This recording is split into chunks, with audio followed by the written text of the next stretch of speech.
Nah, jadi iblis marah karena murah depernya asal jangan nalarang. Kalau nalarang depernya iblis rugi ganal aku. Nah itu kan lalu jadi behimat memborin. Nah di sini manusia terkadang kurang kesabaran. Sehingga akibat lemahnya manusia sehingga ia kurang mempunyai kesabaran, tidak bisa mengatasi halangan rintangan ini, maka salat tidak terlaksana. Kenapa? Iblis behimat juga. Kalau kita hanya menggapai yang mahal, yang tinggi ini, pasti behimat iblis membuat rintangan. Disinilah manusia terkadang tidak sabar. Nah, jadi jawabannya semacam itu. Kenapa sebagian manusia dengan yang tinggi, dengan mahal ini banyak nang kulir, bukan banyak, ada nang kulir, nang malas, ketimbang nang tambura? Jawabannya itu tadi. Karena manusia kurang kesabaran. Sebab apabila manusia ingin mencapai yang mahal, yang tinggi, pasti behimat iblis membuat rintangan. Nah semacam ini. Padahal ini pemahal-mahalnya, jangan ibaratnya ada nilai. Nah, peninggi-tingginya sholat ini. Makanya di alam akhirat kalau kita sudah matian, amal pekerjaan manusia di dunia ini akan dikontrol, diperiksa. Ujar Rasulullah, pemulaan yang diperhitungkan di akhirat ini perbuatan manusia itu adalah ibadah sholat. Awwalu ma yuhasabu bihil abdu yaumal qiyamati sholat. Pertama kali yang dihisab, yang diperhitungkan amal perbuatan manusia ini adalah ibadah sholat. Apabila sholatnya bagus, pemeriksaan yang lain tuh kada pati cariwet lagi. Diperiksa juga bang. Nah, cuma jadi kita kada cariwet, kada rumit.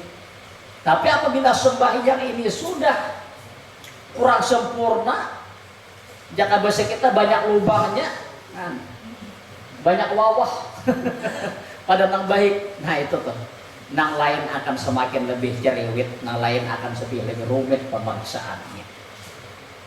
Nah jadi ini menentukan salat ini. Apa orang ingin rumit dalam pemeriksaan nanti atau tidak? Tergantung kepada ibadah salat yang ia kerja. Nah satu ibadah salat. Nah kemudian setelah salat kita laksanakan, kita dirikan salat, Tuhan menyuruh berikutnya, bina lagi hubungan sesama manusia dengan melaksanakan ibadah zakat. Ibadah zakat.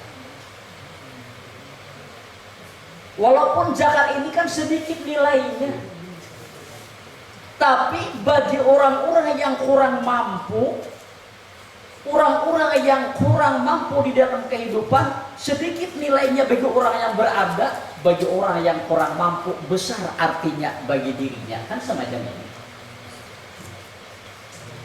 Orang yang berada misalnya kalau misalnya 5.000 10.000 kan ada pasti sebab arti. Tapi bagi orang yang kurang mampu, orang yang kurang di dalam kehidupannya, itu sangat berarti bagi ini. Makanya zakat ini bukan sembarangan diberikan.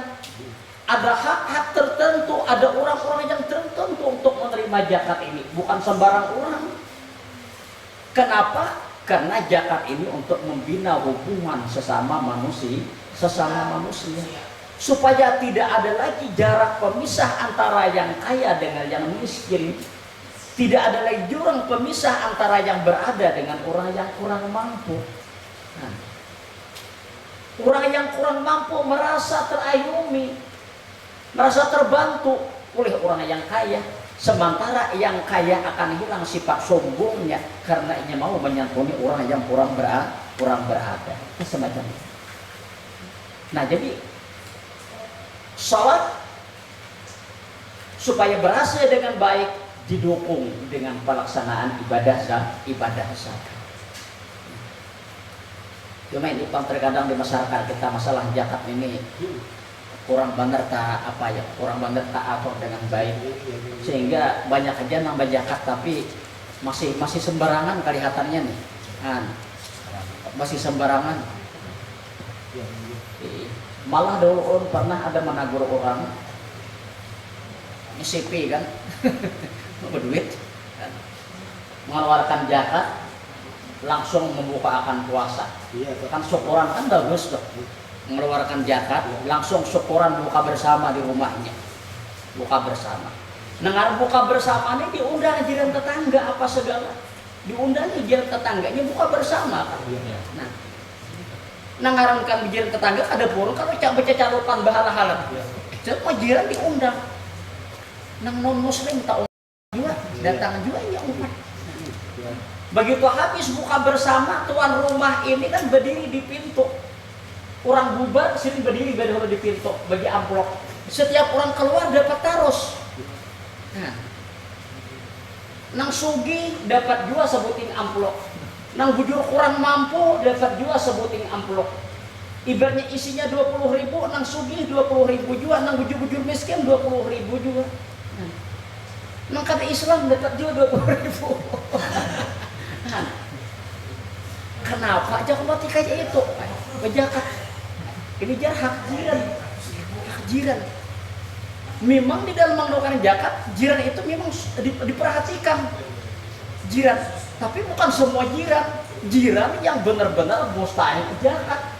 Bukan jiran itu berhak untuk menerima zakat seberataan. Jiran yang benar-benar kurang mampu. Kalau jiran orangnya sugih pada seorang, kenapa memberi segitu? Nah itu. Nah, jadi ini terkadang kita ini belum teratur dengan kurang dipahami. Nah, jadi lalu asa-asa keluar aja zakat ini, tapi tidak tepat pada sasaran. Lalu manfaat dari zakat itu kurang, kurang dirasakan oleh yang benar-benar memerlukan. Akibat kekeliruan di dalam penyalurannya. Nah, penyalurannya. Lagi di Jawa sampai pematian. Menerima zakat sampai pematian. Nah ini kan ini terkadang di masyarakat ini masih kurang peraturan semacam ini kurang dipahami kan, kayak apa caranya dan masalahnya supaya zakat itu benar-benar tepat pada sasaran. Tuhan menyuruh mengeluarkan zakat bukan sembarang diberikan, bukan asal-asal keluar, tapi ada cara-cara yang harus kita patuhi, ada rambu-rambu yang harus kita taati. Apalagi ini mengenai hukum Islam, mengenai ibadah wajib, kan? Bukan sembarangan. Padahal zakat ibaratnya bujur-bujur pada dokterlah zakat ini kita atur dengan baik, kan? Dikeluarkan dengan benar, tepat pada sasaran besar. Manfaat zakat ini bagi orang-orang yang kurang berada. Akan terangkat sedikit kehidupan. Sebabnya di kota kita Kapos ini banyak para adik nama bagi zakat di dalamnya beberapa orang pilih aku gitu. Kan dari bapak begini. Lalu kepercayaan masyarakat itu kan hilang di situ. Nah, walaupun ada kan bentuk ada zakat macam-macam, masyarakat pada membacakan di luar badan amil yang sembarangan tadinya langsung apa segala karena hilang kepercayaan. Kenapa hilang kepercayaan? Akibat sudah terbukti penyelidikan yang dikerjakan dengan zakat tersebut. Nah ini terkadang. Pada zakat ibaratnya dikumpul, pejakat yang mengeluarkan zakat itu dikumpul badan amil, dikelola dengan baik, terangkat sedikit kemiskinan. Jangan diserahkan secara konsumtif, jangan duitnya diserahkan. Ini penyanyi bisa apa? Ibaratnya tukang bica menyuap, tukarkan bicanya naikkan bisa berusaha, kan semacam itu. Nah, ibaratnya bisa bagi jualan, misalnya beri modal sedikit, nah untuk bermodal ikan. Nah, dari harta zakat itu kan bagus terangkat. Nah, lalu hanya tuh zakat diserahkan secara produktif. Nah, zakat ibaratnya orang memberi itu orang perlu iwak kamre. Nah, lebih baik diberi unjurnya daripada diberi iwaknya. Kalau kita beri iwaknya sesaat aja habis, cuma beri kayanya, beri unjurnya, ini akan berkepanjangan. Nah, bisa nya karena ngomong unjur, beri unjurnya, beri umpannya. Nah, ikan cari iwak, ada habis sesaat. Kalau beri iwaknya, sebentar aja habis. Coba kan beri unjurnya, beri umpannya, sampai seminggu sebulan nggak ada habisnya. Asal mau unjur nalan aja. Nah, itu. Sama ibaratnya zakat semacam itu. Nah, jangan ibaratnya dikumpul apa segala, berapa besarnya? Serahkan secara produktif kepada mustahiknya. Nah, ini kan kebiasaannya ini beri modal. Ini maksudnya ini keperluannya beri ini. Nah, supaya dari itu kada habis sebulan 2 bulan, ia akan berkepanjangan. Nah, itu semacam zakat tuh, karena itu semacam itu. Cuma itulah. di masyarakat kita sudah terlanjur kayak itu. Cuma apabila tuh cuma ada bagus cuma dilihat